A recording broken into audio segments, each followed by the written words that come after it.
నీ కొలువు కూటము క్రమముగా రణకూటక మారుతున్నది బావా.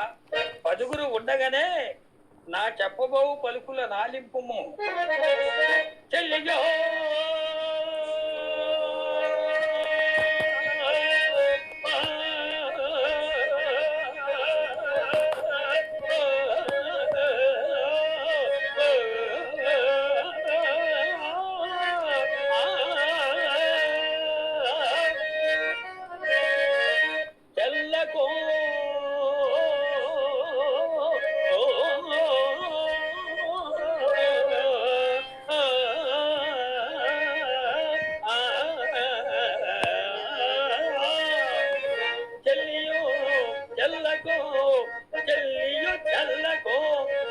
చేసిన ఎగ్గులు సైచినందరూ తొల్లి గతించే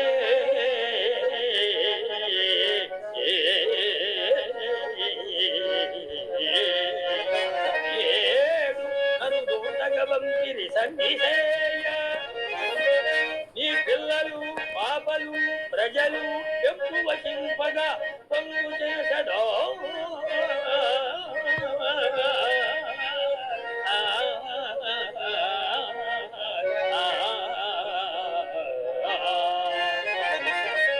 ఎల్లి రణమునే కూర్చదవో ఏ ఏర్పడ తెలుపుము కౌరవేశ్వర.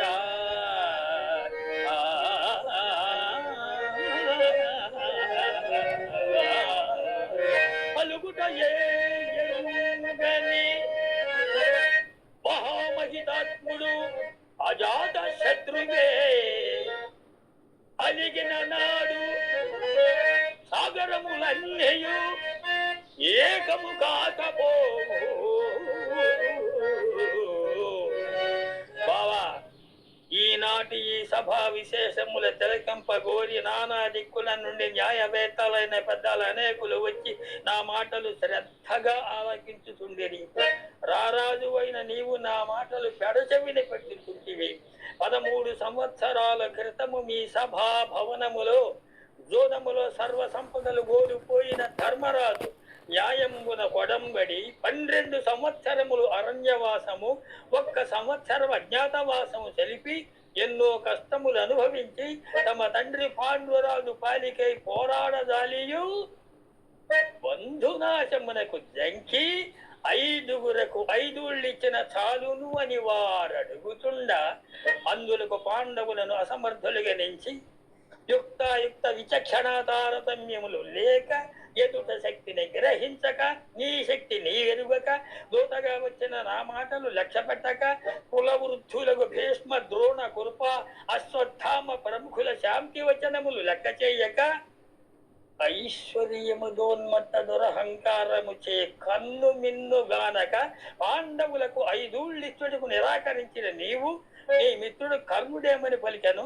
కర్ణుని మేన ప్రాణములు కలిగిన పార్థుల చావు తప్పునే అని పలికెనే.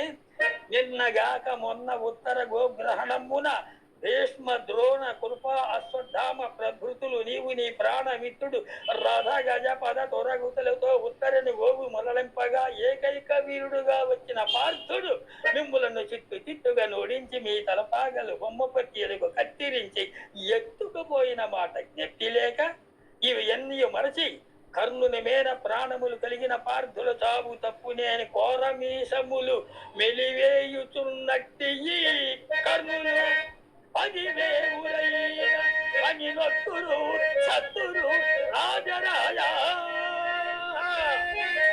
రామలుకులు విశ్వసించి పన్నుల లోపులగావు మెల్లరల్.